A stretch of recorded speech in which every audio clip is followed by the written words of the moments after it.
Okay. Well, I briefly met with Ian at St. Joseph's, and he gave me the green light to join in for the holiday music. Of course, he originally called me to invite me to join um, the choir as a regular. So that most likely would have taken place um, if I hadn't objected and said, really, I just am looking for something to do. This is what I had said to the Monsignor, not to Ian. And and I said, but not sure you're ready for me to start teaching. Actually, today that came up in our 12th session that he might consider me for that.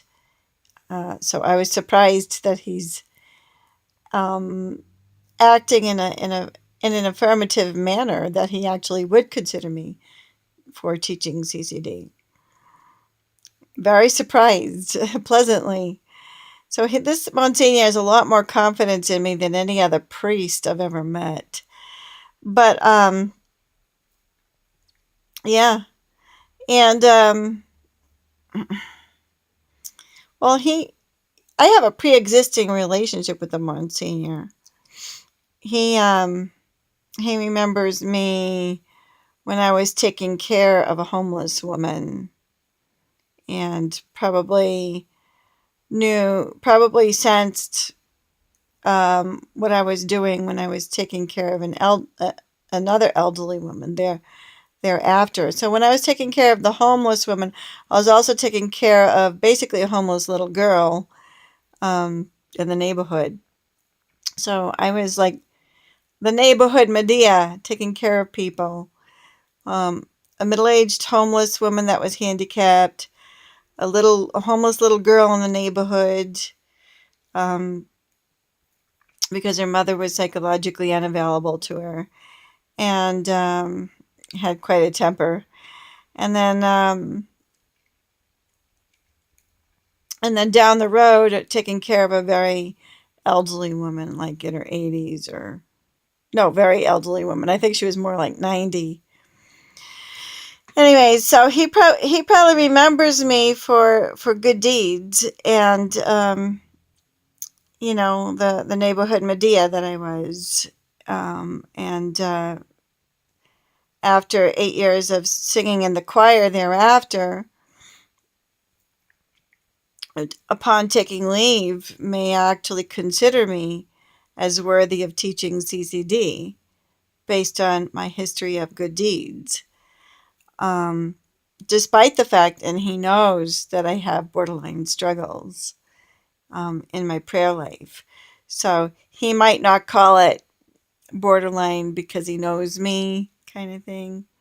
He might call it something else. Anyway, um, so based on his, observing me like an angel behind the scenes, he may get a feel for who I am. But anyway, I deviated from the original topic, is that I did introduce myself to Ian, said I would be available for holiday music, and yet, because my Bible study seems to have been canceled, I mean, this is the second time that I showed up and nobody else showed up. I mean, I was tempted when I went. Granted, when I'm on this video YouTube, um, on this social media with YouTube, I am just filled with all kinds of skepticism about returning to the Roman Catholic Church. But when I was up there in the choir loft tonight, I really was tempted to stay. I felt so relieved, like a huge weight had been lifted off of me, and you know, I wanted to stay. Um, the other thing is that so I am tempted to just go through with it. I mean, that's a lot of singing, though. That's um,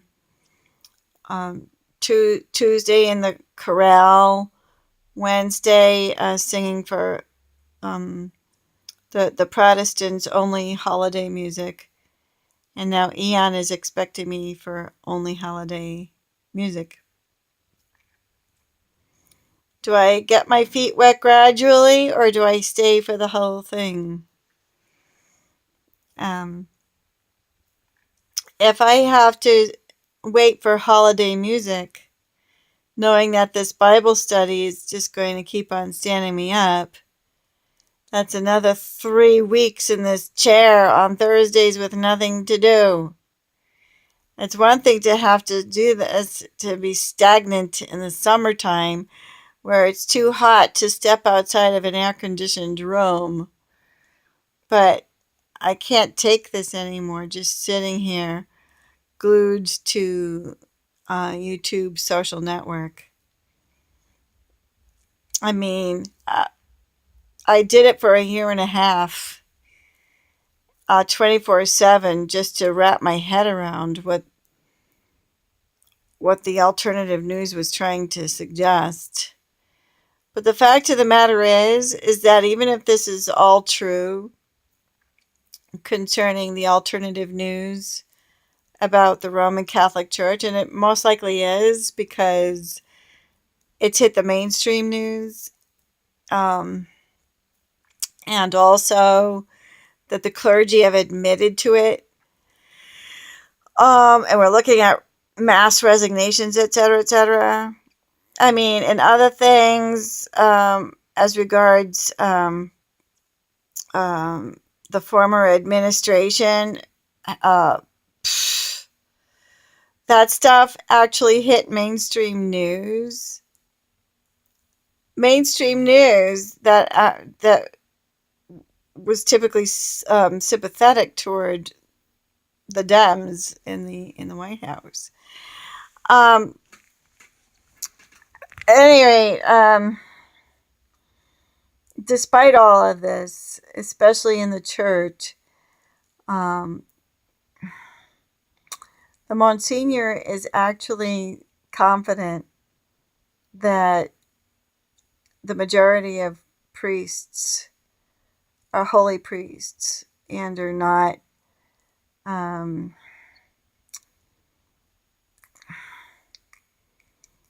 the abusers that seem to be representing the church presently.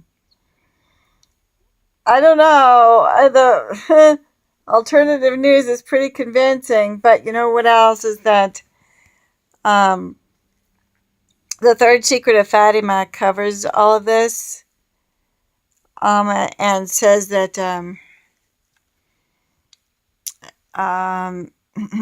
the church basically will be destroyed.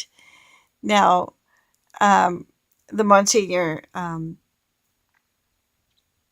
suggests that he thinks it's a physical destruction, um, but I think I think that's something, spiritual. I think it's a spiritual destruction first, and primarily, and so that the holy people that come out of that are truly survivors. Anyways, but he knows his clergy in a heart to heart, and I think I know the Monsignor, so um, he used to help me um, with the homeless woman. So I guess he was very concerned and devoted and non-judgmental of her. So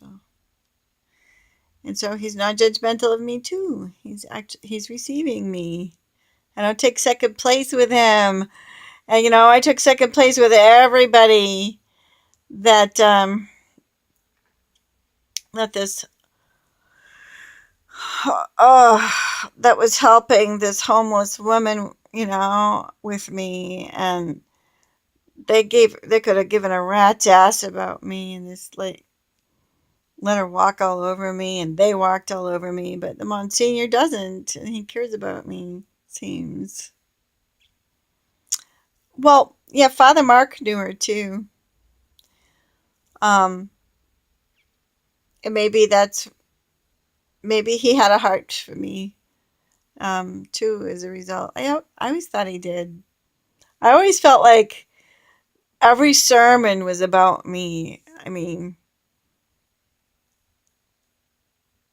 we're gonna stop talking about Father Mark, but I loved Father David too, and we had a big ceremony when um, he moved to the other end of the state. But yeah, alrighty. So, anyways, now I'm in this chair another 3 weeks. I gotta wait and wait and wait for an email to say it's okay. You can come on over because we are now starting our holiday music. I don't think I'm gonna last. I might have to go over there sooner.